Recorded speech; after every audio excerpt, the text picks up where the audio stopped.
For a long time, Xbox felt like the center of gaming. When Microsoft released the original Xbox in 2001, it immediately stood out. The console was powerful for its time, and it introduced something that would end up changing console gaming forever: Xbox Live.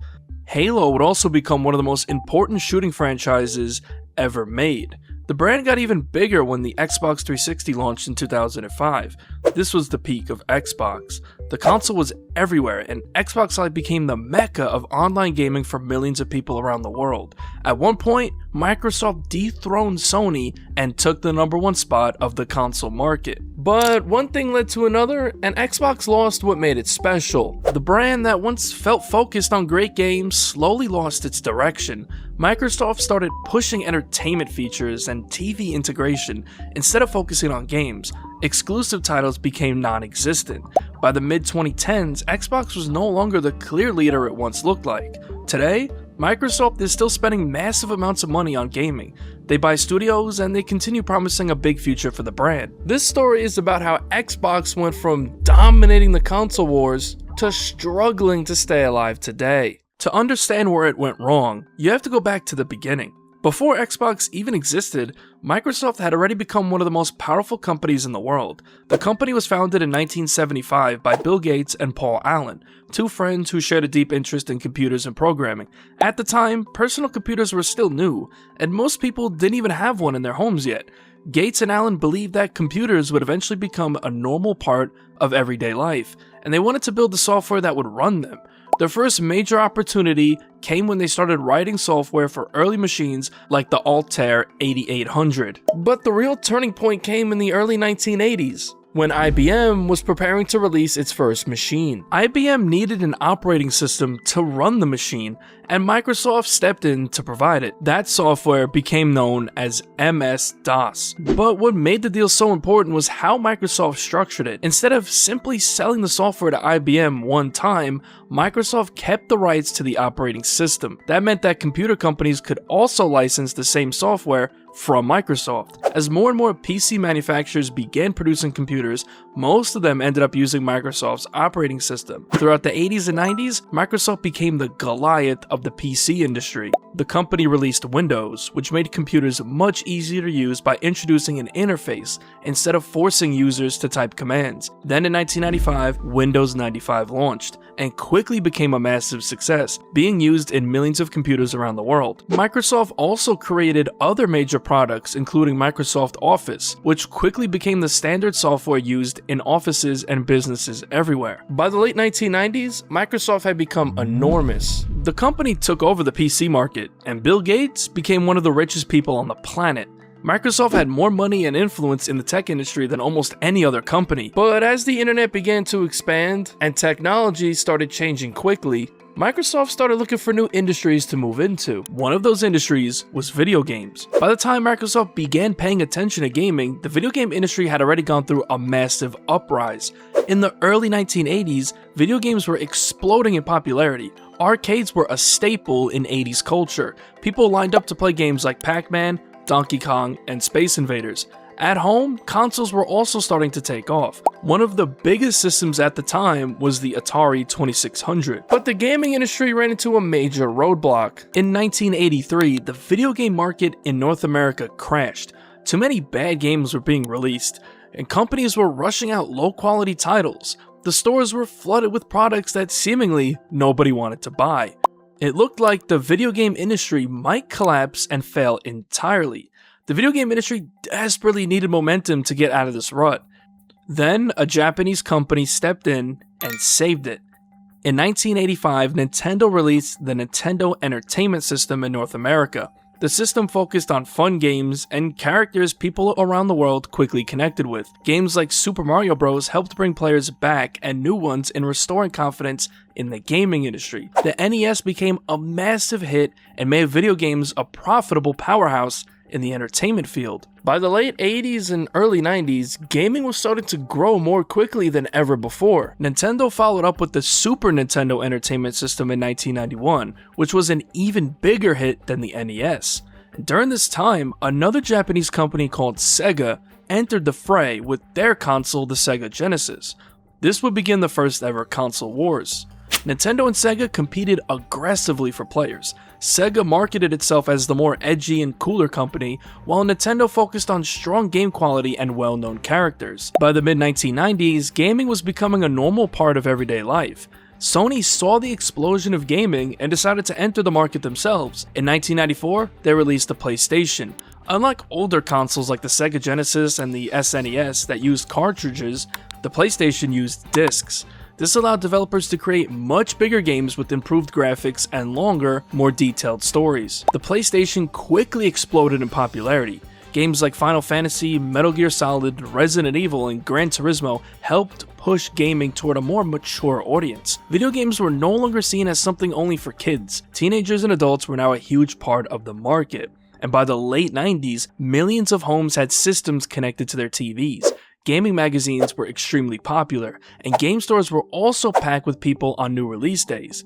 The gaming industry was generating billions of dollars each year. As gaming continued to grow, it started attracting the attention from companies outside the gaming world. By the mid to late 1990s, the industry was moving away from simple 2D games and into full 3D worlds.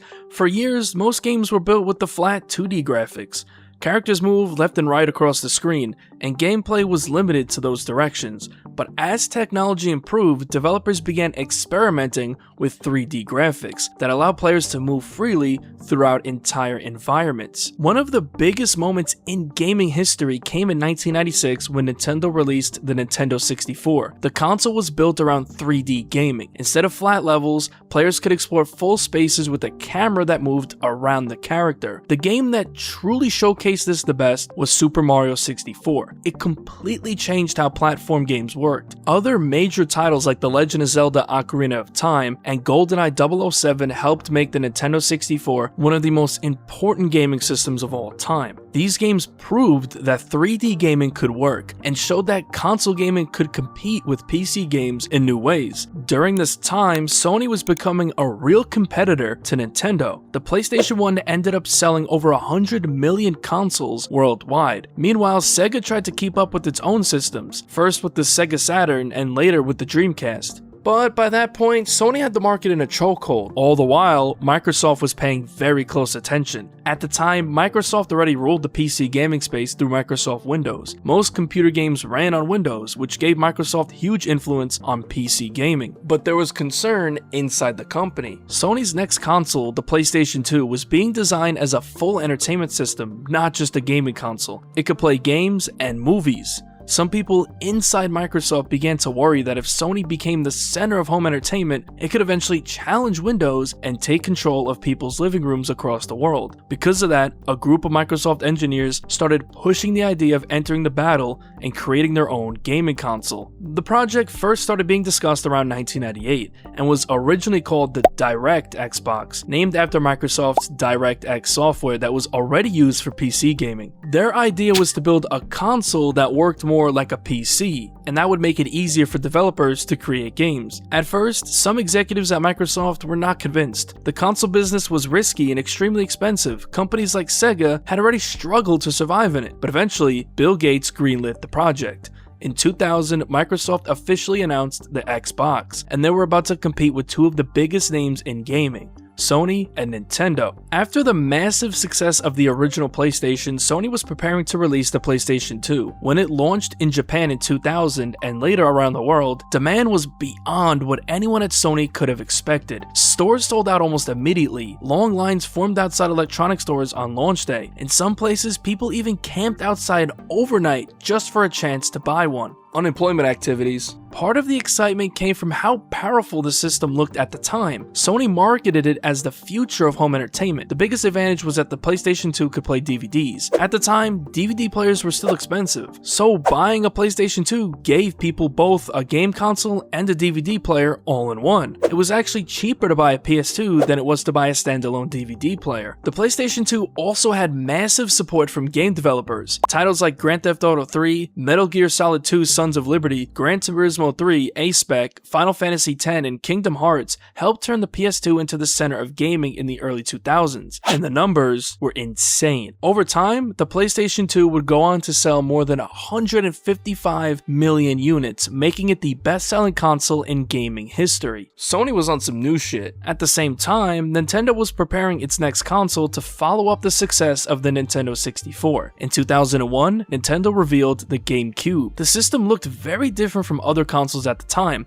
It was small, purple, and shaped like a cube, with a handle on the back that made it easy to carry around. Nintendo focused heavily on the characters and franchises it was already known for. Games like Super Smash Bros. Melee, Legend of Zelda Wind Waker, Metroid Prime, and Super Mario Sunshine helped attract longtime Nintendo fans. But Nintendo was still seen as the more family-friendly company, while Sony was starting to lean more towards the teenage and adult audiences. The early 2000s was very much the era of attitude, and kid-friendly themes didn't really fit with the times. That's why the GameCube suffered. Nintendo was trying to compete with PlayStation by introducing more AAA titles, but nobody was really buying a GameCube to play those titles. The console wars were becoming a serious battle, and right in the middle of it all, a completely new player was entering the industry. Microsoft officially revealed the Xbox in 2000. For a company mostly known for software and PCs, this was a crazy move. They were about to compete directly with companies that had been building game consoles for decades. The original Xbox was much larger and more powerful than most consoles at the time. It also looked very different. The console was black in color and had a large green X design on the top. It looked more like a piece of computer hardware than a toy. The original mock-up of the console was different. It was a big chrome X that looked like something straight out of the future. I wish Xbox went with this design instead. Microsoft wanted the Xbox to feel powerful and serious. Inside the system was hardware that looked a lot like a PC. It included a built-in hard drive, something most consoles didn't even have at the time. It also had a built-in Ethernet port for internet connection, which would become very important later on. But Microsoft knew that simply making a console wasn't enough. They needed people to actually care about it. Microsoft knew they needed to make a big entrance with this, so the company launched a huge marketing campaign. They spent massive amounts of money promoting the Xbox.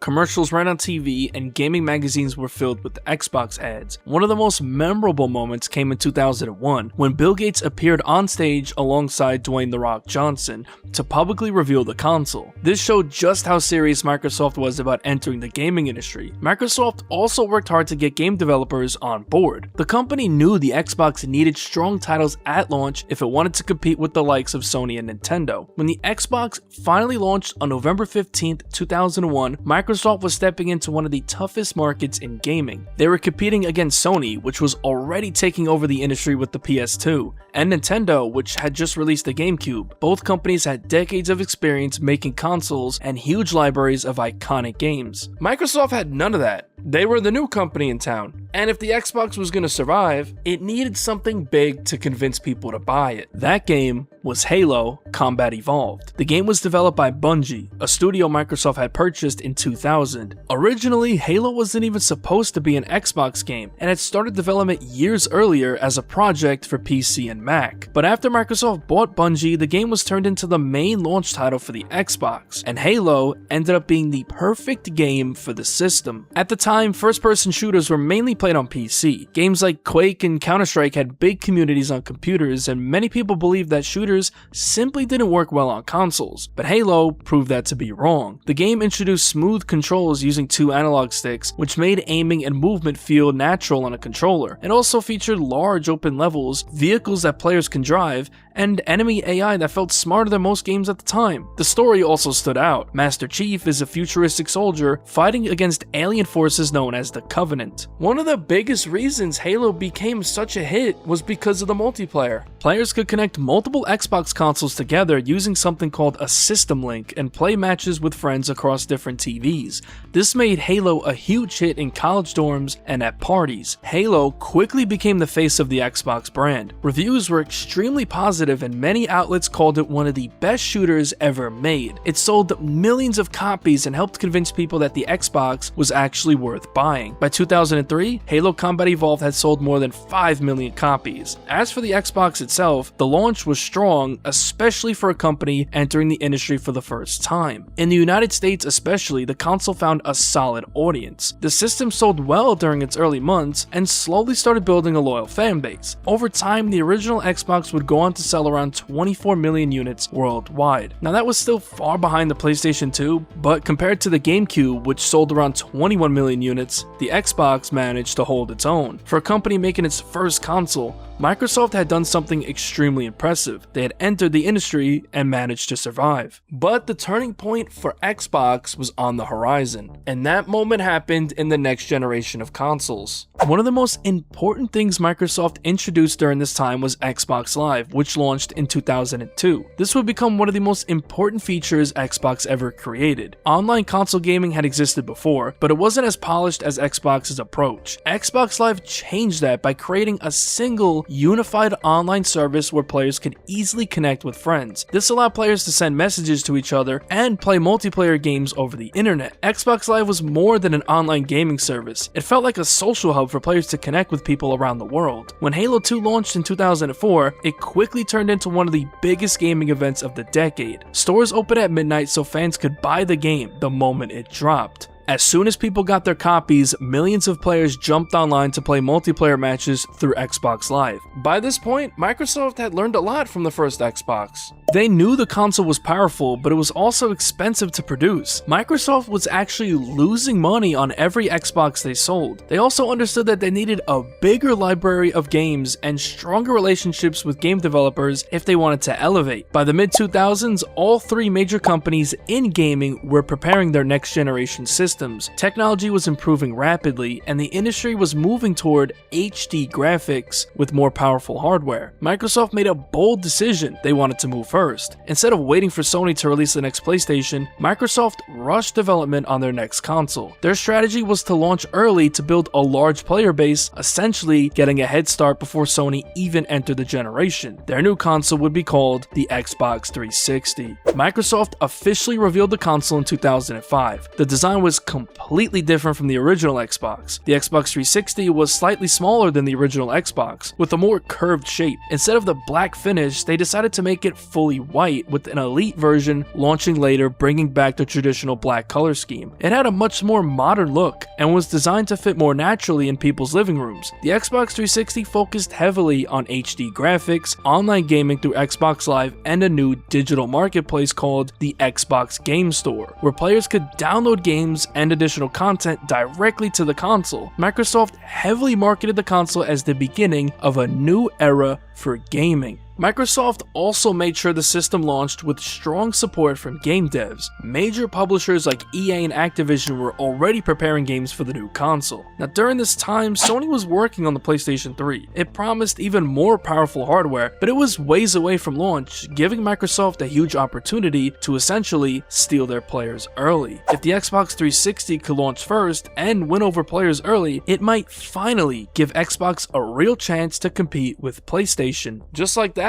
the stage was set for one of the biggest console wars in gaming history. The Xbox 360 launched on November 22nd, 2005 in the United States, giving Microsoft a major head start in the next console generation. At launch, the Xbox 360 was one of the first consoles built for HD gaming. Many people were just beginning to buy HD TVs, so this was the perfect time for an upgrade. The console itself looked completely different from the original Xbox, as I mentioned earlier. The controller was also completely redesigned, and it quickly became one of the most popular controllers ever made. Everyone remembers the struggle of having to tape the battery pack on the back of the controller after they dropped it too many times. Microsoft released two main versions of the 360. The first was the Xbox 360 Core, which launched at $300. This version didn't include a hard drive and was meant to be the cheaper option. The second version was the Xbox 360 Premium, which launched at $400. This version included a 20GB hard drive, wireless controller, and additional accessories like a microphone so players can talk to to each other in parties and in game chat. Most players ended up buying this version because the hard drive was needed for many features like downloads and game saves. Because the console launched before Sony and Nintendo released their systems, demand was extremely high. Stores quickly sold out during the 2005 holiday season. Many people struggled to find the console for months after launch. Some resellers even began flipping Xbox 360s online for much higher prices because of the shortage. Sound familiar? In the early months, the Xbox 360 sold millions of units, and Microsoft quickly grabbed the attention in the new console generation. But a console can't survive on hardware alone. It needs games. Microsoft made sure the Xbox 360 launched with a strong lineup. One of the biggest early titles was Call of Duty 2, which showed off the new next-gen graphics and quickly became one of the most popular shooters on the system. Another important early game was Perfect Dark Zero, which tried to revive a classic shooter franchise from the Nintendo 64 era. But the real moment that helped define the Xbox 360 came in 2007 when Microsoft released Halo 3. Halo 3 became one of the biggest video game launches in history at the time. The game sold millions of copies almost immediately. Another important exclusive for the 360 was Gears of War, released in 2006 by Epic Games. The game introduced a heavy cover-based shooting system and showed off some of the best graphics players had seen at that point. Another major exclusive was Forza Motorsport 2, which directly competed against PlayStation's Gran Turismo. Microsoft also started pushing smaller downloadable games through the Xbox Live Marketplace, something that was still very new at the time. Games like Castle Crashers and Braid helped show that digital downloads could become a real part of gaming. Shout out to Rito's Crash Course. Meanwhile, Sony was struggling earlier with the PlayStation 3. The PlayStation 3 launched in 2006 with a very high price tag. The main version cost $600. This shocked many players. Sony believed that because they had such a loyal fan base, they could get away with raising the price of the PS3. The system was also difficult for developers to work with because of its complicated hardware. Sony believed that because they had such a loyal fan base, they can get away with raising the price of the PS3. Because of that, many gamers actually chose the Xbox 360 instead. During the early years of the generation, the Xbox 360 became the main place to play online multiplayer games. Microsoft had finally done it. They had beaten Sony to the market. But a huge problem was already starting to rear its head. One that would eventually turn into one of the biggest hardware disasters in gaming history. Not long after the console launched, many players began reporting that their systems were breaking. 3 red lights would appear around the power button. This error became known as the red ring of death. The issue was caused by overheating and hardware design problems. The early Xbox 360 models ran very hot, and over time that heat could damage internal components, especially the connection between the GPU and the motherboard. When that happened, the system would stop working completely. For some, it happened after only a few months of use. The problem spread quickly. Forums and YouTube videos started filling up with people showing their broken consoles. Some players even went through multiple Xbox 360s because replacements would fall victim to the red ring of death. At one point, the failure rate for the early Xbox 360 models was estimated to be far higher than what is considered normal for consumer electronics. The issue became such a big deal that Microsoft eventually had to step in and address it publicly. In 2007, Microsoft announced a massive repair program. The company extended the Xbox 360 warranty to 3 years, specifically for the red ring of death. They also agreed to repair or replace any affected consoles for free. This debacle ended up costing Microsoft more than $1 billion, becoming one of the most expensive hardware mistakes in gaming history. Even though the Xbox 360 remained popular and eventually recovered, the red ring of death damaged Microsoft's reputation early in the 360's life. By 2008, the console had built a large player base. Xbox Live parties and matchmaking made online gaming easy and fun compared to other consoles. Many competitive players chose Xbox because of this. The system also had a steady stream of major games. Microsoft continued pushing big exclusives that helped define the console. The Gears of War series became one of the biggest franchises of the generation. Gears of War 2 released in 2008 and was a huge hit. Then in 2010, Halo Reach launched. This was one of the final Halo games developed by Bungie, and it became another major success for the Xbox brand. Halo Reach went on to to sell millions of copies. Another important series during this era was Forza Motorsport, which continued growing into a major racing franchise. The Xbox 360 had also become the main home for many third-party games. Publishers often treated Xbox as the lead platform during development. The Call of Duty franchise showed how strong Xbox had become. New downloadable content for the game was released months earlier on the Xbox 360 than on the PlayStation 3, which showed just how dominant Xbox was at the time. Microsoft also continued improving the hardware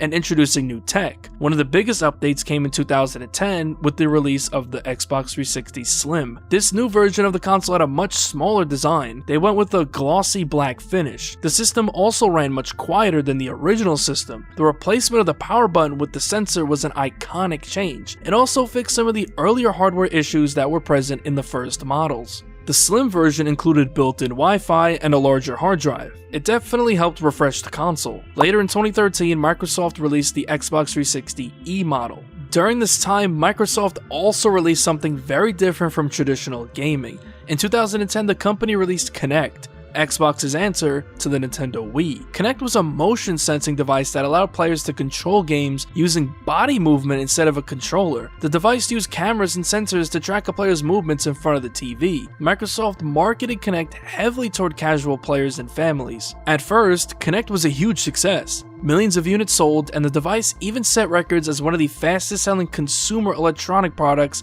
at the time. Games like Kinect Sports and Dance Central became especially popular with casuals. By the early 2010s, the Xbox 360 had become one of the most successful consoles ever made. The system would eventually sell around 84 million units worldwide, putting it very close to the PlayStation 3, which, according to sales numbers, managed to recover later in the generation after its terrible launch. I still don't buy that PS3 caught up to the 360. Someone at Sony is fudging them numbers. The Xbox 360 felt like the peak of Xbox, with Microsoft finally beating Sony in the console wars. But just as Xbox was sitting at the top of the gaming industry, the company started gearing up for its next console, and the decisions they made would change the trajectory of Xbox forever. In May 2013, Microsoft officially revealed their next console, the Xbox One, and right away, something felt off about the marketing. Instead of focusing mostly on games, the presentation spent a lot of time talking about entertainment features. Microsoft described the Xbox One as an all-in-one entertainment system, hence the name Xbox One. The console was designed to sit in the corner of the living room and control everything connected to the TV. One of the main features was the ability to run live TV through the console using a cable box pass-through. Players could switch between watching TV to playing games to using apps, all with voice commands like Xbox On or Xbox Watch TV. The Xbox One originally required the Kinect to be connected to the console at all times, which was the dumbest thing they could have possibly done. Microsoft believed that this would become the future of home entertainment. Many people expected the reveal of the next Xbox to focus heavily on games instead of entertainment apps.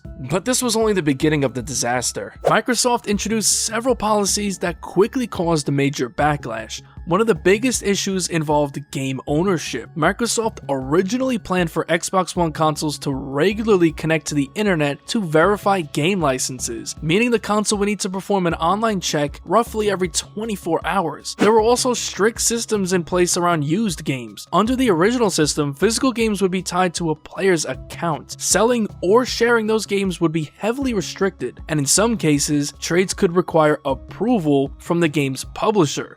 This sounded like the end of game ownership. Xbox got a wave of deserved backlash. YouTube videos and gaming news outlets began heavily criticizing these policies. Many players felt like Xbox was trying to take control away from consumers. The Xbox One launched at $500. The reason it was more expensive was because the console included the Kinect with every console. Since Kinect was mandatory, Microsoft was forcing everyone to pay for it whether they wanted it or not. Many players felt like they were being forced to pay an extra $100 for a feature they didn't really want. The entire thing was a disappointment, even down to the look of the console. The Xbox 720 that fans had been anticipating for years with cool concepts online turned out to be the Xbox One, shaped like a giant DVR. This console design is easily the most lame in the entire Xbox lineage to this day. Meanwhile, just a few weeks later, Sony revealed the PlayStation 4. Sony saw Xbox shit the bed, so they took a completely different approach. Instead of focusing on stupid TV features, Sony focused almost entirely on games. The company promised a strong lineup of titles. During E3 2013,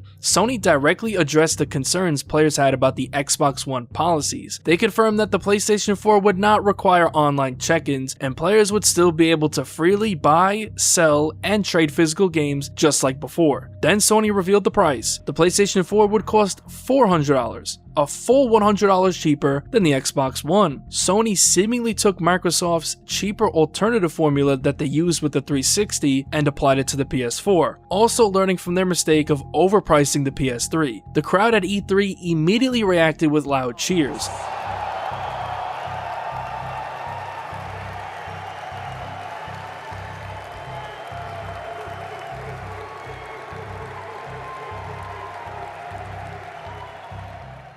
Sony also released a short viral video showing two employees simply handing a game case to each other to demonstrate how easy it was to share games on PS4. The video showed just how badly Microsoft had misread the market. After the disastrous reveal of the Xbox One, Microsoft tried to recover before the console launched. The company reversed many of their policies. They removed the always online requirement and dropped the restrictions on used games. Microsoft also began shifting its market back towards games after the backlash. But by that point, the damage had already been done, and it was too late to recover. By the time the new consoles launched in late 2013, the public had already chosen the PS4. The PlayStation 4 launched on November 15th, and the Xbox One launched a week later on November 22nd. At launch, both consoles had a mix of exclusive titles. For Xbox, some of the early exclusive included Forza Motorsport 5, Dead Rising 3, and Rise Son of Rome. For PlayStation, early titles included Killzone Shadowfall and Knack. Neither launch title lineup was anything crazy, but Sony began building a strong lineup of exclusive games for the PlayStation 4. Over the next several years, titles like Bloodborne, Uncharted 4,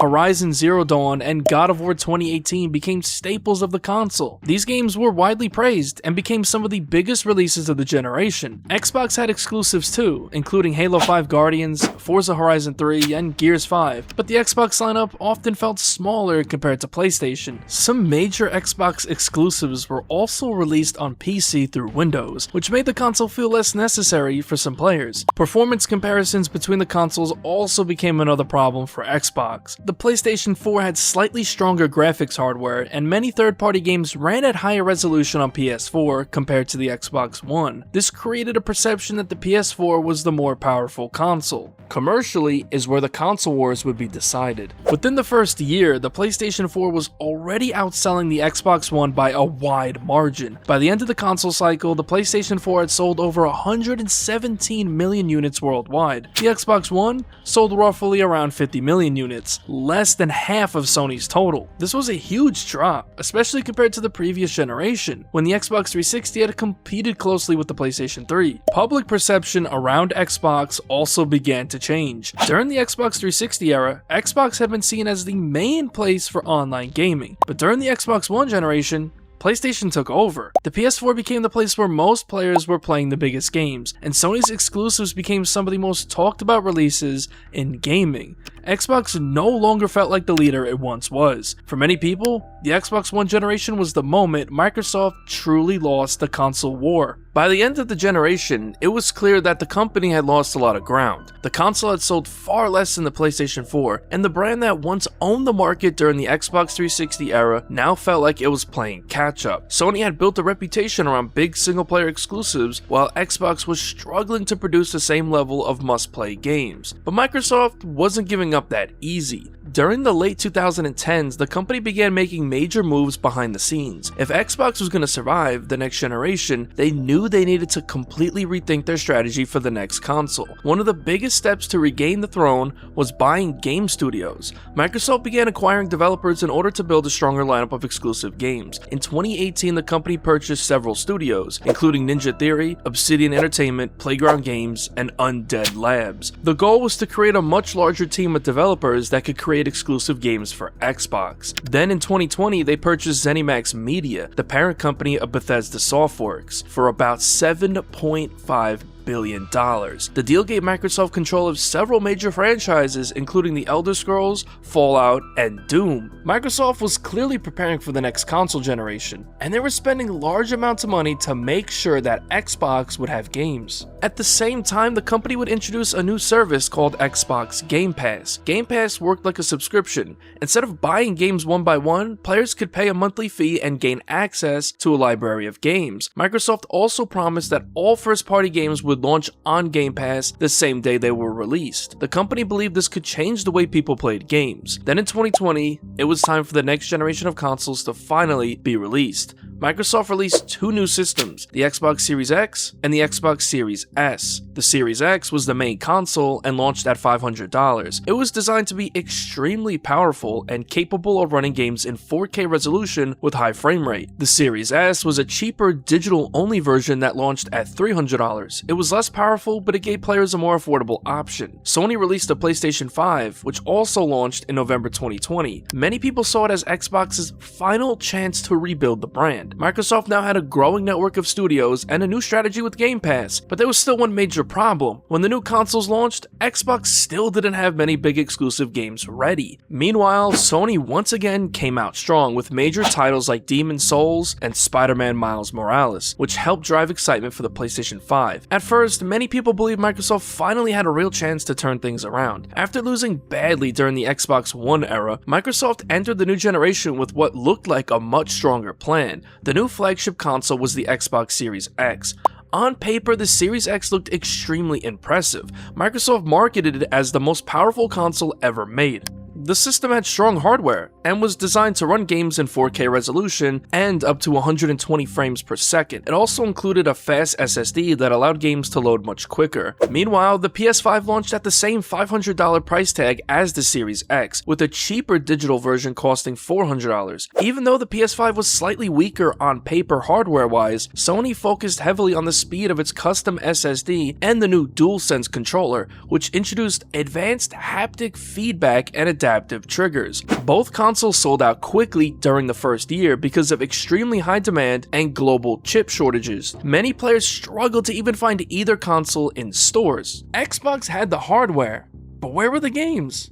At launch, the Series X was supposed to release with Halo Infinite, which was meant to be the big seller for the new console. Halo had always been the franchise's flagship game, but the game had a rough showing when it was first revealed in 2020. The graphics were heavily criticized, and the game was heavily memed. Because of the backlash, Microsoft delayed Halo Infinite for an entire year. That meant the Xbox Series X launched without its biggest exclusive game. Over the next few years, Sony kept releasing major exclusives: God of War Ragnarok, Horizon Forbidden West, Spider-Man 2, Astrobot, and more kept PlayStation players excited about the console. Xbox did release some exclusives, but the lineup was much smaller and spread out. Another issue with Xbox's strategy was with PC. Most Xbox exclusives were also launching on Microsoft Windows at the same time. This meant many players could experience Xbox games without actually needing to buy an Xbox console. While this helped Microsoft grow its overall player base, it also made the console feel less important and must-have opposed to the PS5.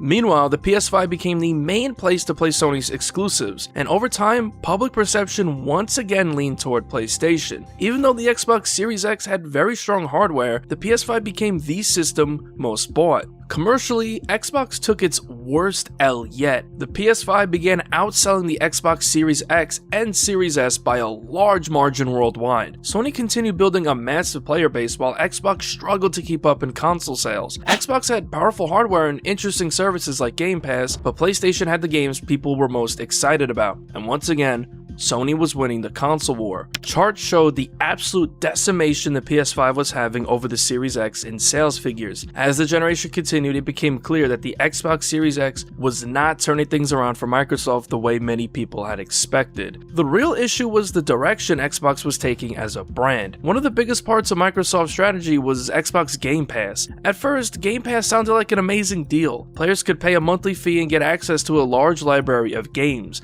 Microsoft also promised that every first-party game Xbox would launch on Game Pass the same day it was released. For a while, this helped Xbox get good attention, but over time, it would turn sour. The price of Game Pass slowly started going up. The service originally launched at a lower monthly price, but Microsoft gradually increased the cost as the years went on. New tiers were introduced and the overall system became more confusing. Over time, the service was no longer the cheap deal it once was. Another issue is how Game Pass started to change the way Xbox games were perceived. Because so many titles launched directly into the subscription service, so many players began to feel like Xbox exclusives were simply Game Pass games rather than major must-buy releases. On Xbox 360 launches like Halo 3 or Gears of War, they felt important and must-have. On the Series X, that was no longer the case. Even when big games finally dropped, the results were often mixed to negative. Halo Infinite was supposed to be the return of Xbox's most important franchise, but when the game launched, several features were missing and updates came slowly. Multiplayer content took a long time to arrive, and many players stopped playing the game after the first few months. Then there was Starfield, one of the biggest projects from Bethesda Softworks after Microsoft acquired the company.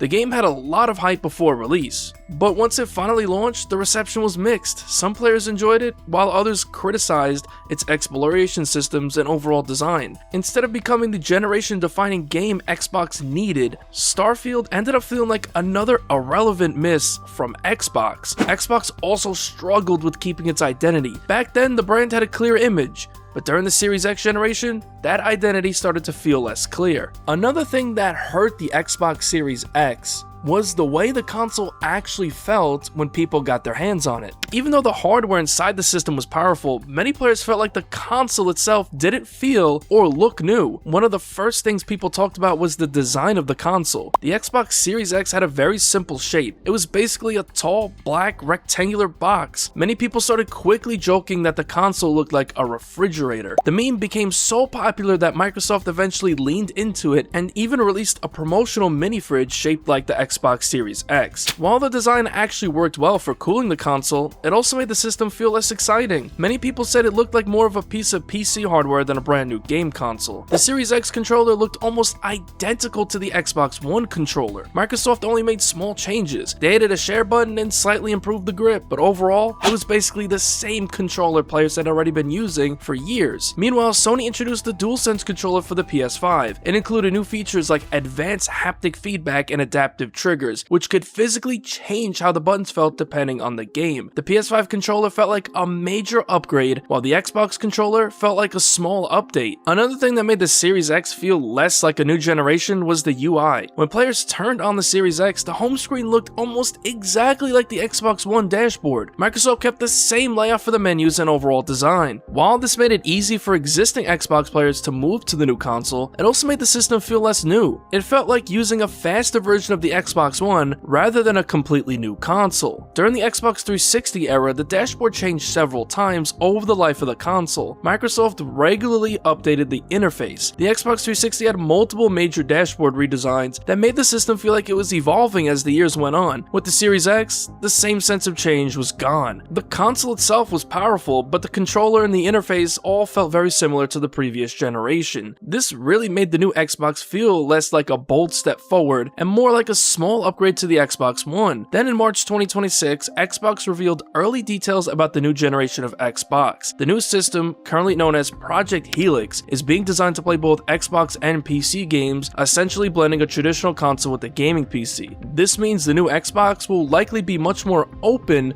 than past consoles. Instead of being locked to a single store like older systems, it may work more like a PC-style platform that can run multiple types of games and services, functioning as a hybrid between a console and a PC. And that strategy says a lot about where Xbox is heading. For decades, console gaming followed a simple model. Companies built a console, sold it to millions of players, and relied on exclusive games to convince people to buy their systems instead of competitors. That was the formula used by Sony, Nintendo, and Microsoft during the early years of Xbox. But now, Xbox appears to be moving away from that model. Instead of trying to win the console war directly, Microsoft is turning Xbox into a platform that exists across multiple devices. Meanwhile, Sony keeps focusing on what has worked for decades. So by the mid-2020s, the console war started looking very different than it did during the Xbox 360 era. Xbox was no longer fighting the same battle it once was. Instead of trying to beat PlayStation with a single console, Microsoft was changing the entire strategy of what Xbox even meant. And for many longtime fans, This felt like the moment Xbox stepped away from the console war it once fought so hard to win. When Microsoft launched the original Xbox, it entered a console market that was already being dominated by Sony and Nintendo, but Xbox quickly built its own identity. Games like Halo Combat Evolved became massive hits, and online play through Xbox Live helped change console gaming forever. Then came the Xbox 360, which many people still see as the peak of the brand. During that era, Xbox felt like it was everywhere. The launch of Halo 3 became a huge cultural event that people still reminisce on today. The turning point came with the reveal of the Xbox One. Instead of focusing mainly on games, Microsoft spent much of the reveal talking about TV features and entertainment apps. The company introduced unpopular policies around internet check-ins and restrictions on used games, and the console launched at a higher price than the PlayStation 4. Even though Microsoft later reversed many of those decisions, the damage to the brand had already been done. From that moment on, Xbox always felt like it was trying to recover. The next generation with the Xbox Series X was supposed to be the big comeback. The console was powerful, Microsoft had purchased a large number of studios, and Xbox Game Pass all became the company's strategy. But one major problem was never really solved. Xbox stopped delivering the kind of exclusive games that originally built the brand. Over time, some of the company's biggest franchises started to lose their momentum. Halo struggled to maintain its impact, and the franchise became a shell of its former self. The same thing was happening with Gears of War. What had once been one of the most exciting franchises in gaming slowly started to feel repetitive. Gears 5 left some players feeling that the series had lost some of its original energy. At the same time, Xbox struggled to create new franchises and moments that could replace the ones that built the brand. Instead of introducing new iconic series, many releases felt irrelevant, often launching straight into Game Pass or revisiting older franchises that didn't have the same impact they once did. Even the console itself didn't feel like a huge leap forward. The Series X looked like a simple black box, the controller barely changed, and the dashboard looked almost identical to the Xbox One. Instead of trying to win the console war, Microsoft started leaning more into subscriptions and cloud services. Xbox became less about the console itself and more about spreading its games across as many platforms as possible. The company that once fought hard to compete directly with PlayStation wasn't really fighting that battle anymore. What started as one of the most exciting challengers in gaming slowly lost its identity, and the brand that once helped lead the industry with Xbox Live eventually stepped away from the console war entirely. In the end, Xbox wasn't just beaten by PlayStation, it was beaten by the decisions it made along the way.